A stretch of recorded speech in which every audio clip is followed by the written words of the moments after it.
Okay, lesson 6 of 8. We're getting most of the way through. Good on you if you're still here and watching these things. Hopefully, you're learning some stuff. Hopefully, you're learning a lot of stuff. If you have been one of those people that are like, I'm going to get this all knocked out and I'm just cranking through it and I'm doing all the things, which probably is a conversation we're going to have again about why you're here, because you probably have a habit of that. But no judging. Things happen. People get through their life. But if you are one of those and you're just cranking through all this stuff, like please, please, please pause this for a second. Go grab a glass of water, stretch out a little bit. Um, if you watch the 3 minute breathing real fast, do a little bit of that. I actually recorded it in 4 minutes, so I kind of lied, but it was close. It's good. It's a little chatty if you haven't noticed. But yeah, take a pause, take a break, just boost off for a quick second, and then dive back in once you're ready. Or otherwise, don't do all the things if you need to, and I will dive back in. So the last one episode or last lesson kind of ended on that identity shift and that narrative that runs in your head. And this is going to be a little bit more of a deep dive into that. And with that, I will shush and we'll dive into the meat. Okay, again, that story, that narrative that we tell each other, has a lot of weight and a lot of value, and it does actually physically rewire your brain into repeating those thoughts and those impressions and the emotions that come with it. Um, that's where the work that I do tends to differ from a lot of folks. Is it's not just like working through problem solvings or holding space or the typical things that most coaches do, which are amazing and helpful. But I can see those patterns and those stories and those narratives and the environment and all that stuff and how it's actually operating inside of your body. Um, you know, and again, that narrative that you run in your head really does self-perpetuate. It trains your brain to repeat it, and then you start hearing it more, and then it trains your brain to repeat it more, and it just gets bigger and tighter and more efficient and less helpful for you. Um, so that's kind of what we're looking at, analyzing it and kind of breaking it down. So a little bit of what's going on and some stuff that you can start doing right now, um, to help you run that narrative and physically help start rewiring your brain back into the more positive, healthy version. And again, this is part of the help. This is something that helps. This isn't going to fix cure it on itself, but it is a very, very viable piece of getting better. Just being better, performing better, and again, it's more about that flexibility and choice. Because again, we're not taking away the stress. Your life is your life. You're going to push hard. That's why you're here. And I don't want to remove any of that stuff from you. But how do you do it more healthy? Because the coping mechanisms and the systems and the patterns that you've trained yourself have hit kind of their limit, and we need to add some stuff, and we need to reanalyze some of the stuff that you've been doing. So that's what we're diving into. Um, so saying things like I'm broke, I pushed too hard, I don't know how to fix this, those kind of things. It comes as a defective, a deficit, I can't do things, I don't have the capabilities, I lost something, which again, typically is not true. It's more that the capacity of your knowledge hit its limit, in this topic, and along along the path, you have been running bad habits inside of your body that are no longer healthily supporting what you're trying to do moving forward from here. You know, um, so if you're broken, if that's the narrative in your head, you tend to just wait around for somebody to just come scoop you up and fix you. And that's a big motivator that, you know, as I kind of randomly ping in and message people and stuff like that, this is what I'm working on, is I'm trying to poke and prod that motivation. We can have a little conversation about motivation later. It's a topic and for me, but it's trying to help you flip from I'm broke and somebody needs to fix me to I can't do this. I still have the skills. I just need some support and knowledge. And that's what I'm here for. That's what I do. You know, but if you have that fixed narrative, or pardon me, that broke narrative that you need to be fixed in your head, it tends to come with a lot of shame. You feel broke and shamed, so you tend to retreat and shy away from people, which doesn't provide you help for the burnout or whatever else you're trying to do in life, friends, family, work, all the things. And then you're pulling away, life's getting heavier, you're losing more options, and it's just all compiling and getting worse. But again, if you're not broke, if you're stuck, if you're at a limit, if you've got a threshold, that's amazing.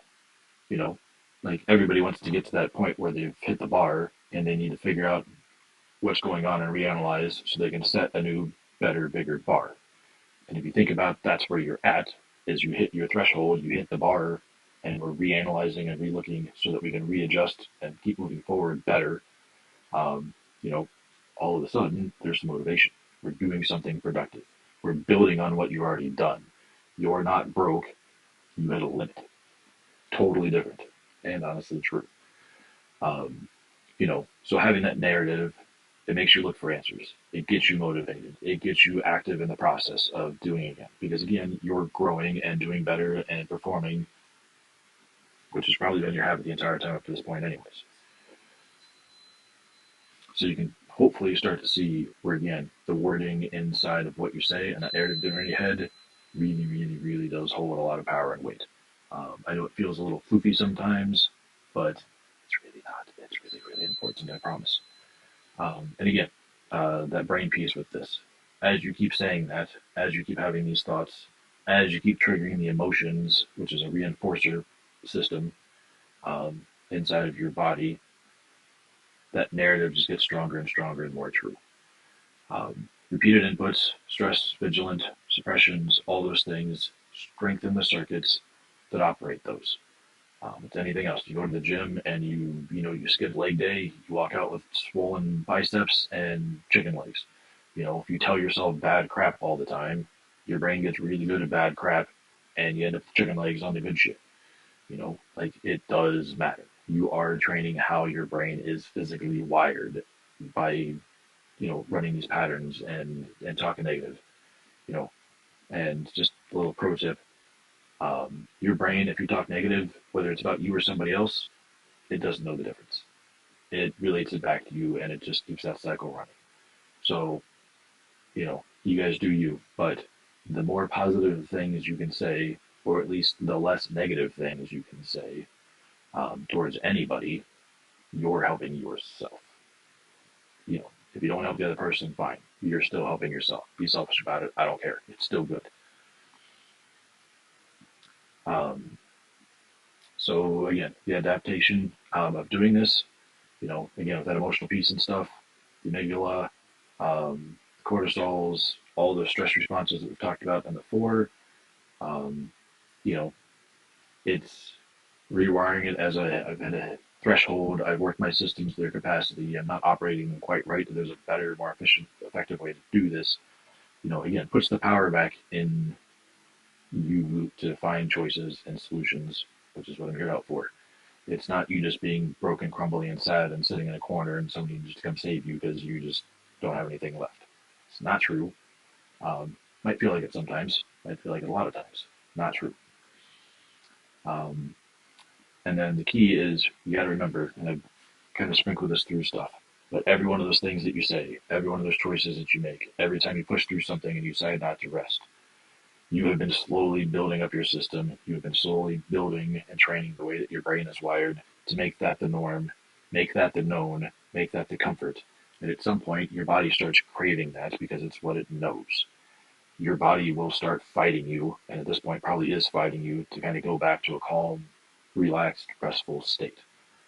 Part of our work, what I do when I work with folks one on one, is we sit there and we actively, over 6 months, through targeted processes and systems and neuroplasticity and EEGs and all the other things, is what we're doing is we're working at accumulating good, positive, healthy habits to rewire your brain back into a positive state. So again, we give you that range back, which is why it works and why it stays long term, and why there's no like side effects or crazy anything. You're not taking pills, you're not taking chemicals, you're just operating the way your body works naturally anyways, just in a manner that suits you with control and knowledge versus just kind of whatever happening because you don't have direction. That's why I love doing the work that I do. Is it's long-term biological change that will support and stay with you forever as long as you can maintain the habits. And maintaining the habits is part of the process. So again, think it like rehab. You know, again, it's changes of triggers, it's more coping skills, it's that kind of stuff. It's not repair. You know, there's no surgery, there's no meds, there's no, you know, quit your job and do this. You know, it's a slow systemic habit process of, and again, like I mentioned before, like eventually your body kind of gets used to it, and that pressure and stress starts kind of borderline almost on an addiction. Your body really starts kind of craving it in certain senses, but it's just because it doesn't remember the other option. It's not that you're addicted. It's not that there's not another choice. It's not that you have to have it. It just is the new comfort because you've spent so much time there. You know, think about it if you know, your favorite bar. You know, you go to your same spot, your same chair. You know, you go there 2 times a week for the last 10 years. Like, that's your spot. You don't even think about it. You know where everything is. You can tell you have your picture on the wall. You don't have to think about it. All of a sudden, the bar shuts down and you got to go someplace else. You know, it feels weird. Your body's going to fight you. It's change. But it doesn't inherently mean anything is bad. It's just uncomfortable. You know, what we're doing, the work that we're doing is change. There's an uncomfortable part of it. There's work to it. But it's not bad. It's not undoable. But there's a bit of a struggle. You know, it's why a lot of people struggle with getting through it is they hit that wall of uncomfortableness and it feels bad, and then they assume that means they're doing something wrong, which is, depending on what they're doing, very not true. You know, and then again, like with that repair model, you know, binary, broken or working, not true. You know, you're not broke, you hit a limit. Um, you know, repairs have that linear timeline, diagnose it, fix it, good to go, put it back in the line, start doing the same old shit they used to do that got you here. None of that's helpful. None of it's true. It's not what we want. Again, it's to train, adapt, reform habits that last so this chain sticks. We're not going back into doing the same stuff. That's why you're here. Um, and with your repair model, it tends to be passive. Somebody's helping you, fixing you. You can't do it. You don't have the capacity. It's not what this is, and that's not true either. So the rehab model, and I know nobody likes hearing the rehab model, just like the word rehab, because it just has negative connotations. But there's a reason rehab works for certain folks. It's the process, it's the idea, it's the thinking behind it. So there are parallels. You know, with the rehab, it's ranges. You know, parts work, other parts don't work so much. Some days are better, some days aren't better. You know, it's a fluid process. It's organic. It moves throughout the days, it moves throughout the weeks, it moves out the months. It's not just a line. Um, if we work together, you will see that that's very, very true. You know, it's like the stock market. You know, it's going to go up and down every day, but you're hoping that eventually, you know, your 401k is going to pay back more than the others. Um, Same kind of concept. You know, some days you don't get much done. Some days you might go backwards a little bit. But if overall we're moving up, we're doing what we want. Um, I run a timeline. So basically, if your nervous system and your body and your biology is kind of wrecked, we deal with that first because that supports everything else. Then we look at once we can calm you down and we can actually introduce calm back into your life. Um, what you want, what's not working, what is working, and we start kind of dissecting your world and making plans. And then the last one, the perform, is again where that habit and repetition and the growth and that neuroplasticity where we start legitimately rewiring how your brain works and functions and accepts life and thinks about life and feels about life. And we start putting that back and practicing those habits the way that you want. And again, the cool thing about this is you are part of this process. You are still functional, you are still successful, you are still doing amazing things. You just hit a wall of your limits and a topic that you probably don't fully understand because we don't talk about this stuff enough in our culture. Most people don't talk about this stuff around the world, and American work culture in particularly loves hiding this stuff because they like you doing the burnout stuff because it means that every second you're working for them. But eventually it breaks down and it stops. You know, there's healthier ways to move forward, and we need to build them into people and our systems. Sorry, get off my soapbox. Um, but I won't. I'm always on that soapbox.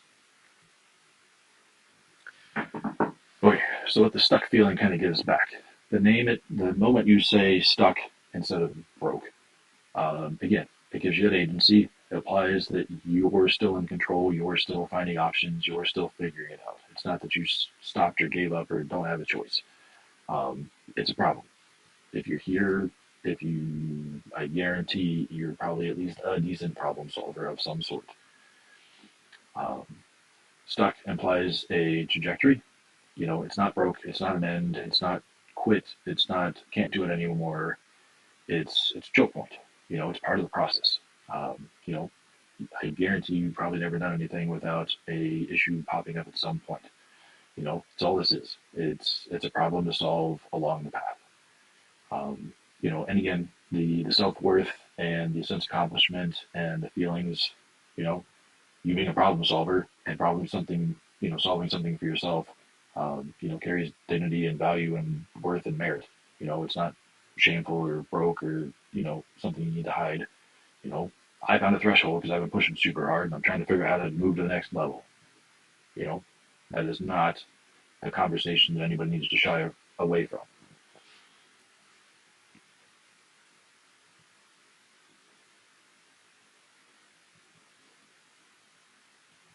So, did that go? One sec. Slides. Okay. Yeah. So where it's stuck isn't enough. Sorry. Um, the burnout, chronic stress, identity foreclosure, stuck patterns, all those things are great. This is all the stuff that we talked about in the last slide. This is where most burnout sits, and this is where we're doing the work. If this isn't enough, if there's more going on, if this is deeper issues, again, some of the scales and stuff that I talked about in the earlier models, and as we're working together, as we're in the community, I keep an eye out for this kind of stuff so that I can reach out to folks if it feels like this is something you need to care about. But persistent hopelessness, thoughts of self-harm, intrusive trauma symptoms. I'm not going to go into trauma here, but you can look it up. You can see the stuff, where the hypervigilance and all those kind of things start playing in like constantly. They're very, very disruptive. Or if you're leaning on substances to feel better or just not feel at all, whatever substances are, that's not something that's the capacity of this program, the work inside of this community. But if you're having any of these concerns, if any of this sounds like something you want to talk about more, like feel free to reach out, DM me, whatever. We can have that quick conversation, and I can give you, my opinions on some resources, some areas that you might want to think about and dig deeper. If these are areas that are flagging anything for you. So again, quick kind of recap. That narrative does matter. It is literally wiring your brain on how you see and feel about the world. So instead of I'm broken, I'm stuck. Instead of I can't do this anymore, I can't do this the same way anymore. I need to be fixed is just I need to change the load. I need to change the habit. I need to change my patterns. Something's wrong with me. My system adapted. I did well. I got to this point. I just need to learn how to readapt it to move forward better. It's the same thing that you've been doing to get here. We just need to give you the skill and the knowledge and the practice to get to the next level. So I hope the identity shift helps. Hopefully this rings true. Hopefully this starts shedding some light into better things to come. And we will see you in the next lesson. And again, if you're pushing through and you're not taking breaks, take a break.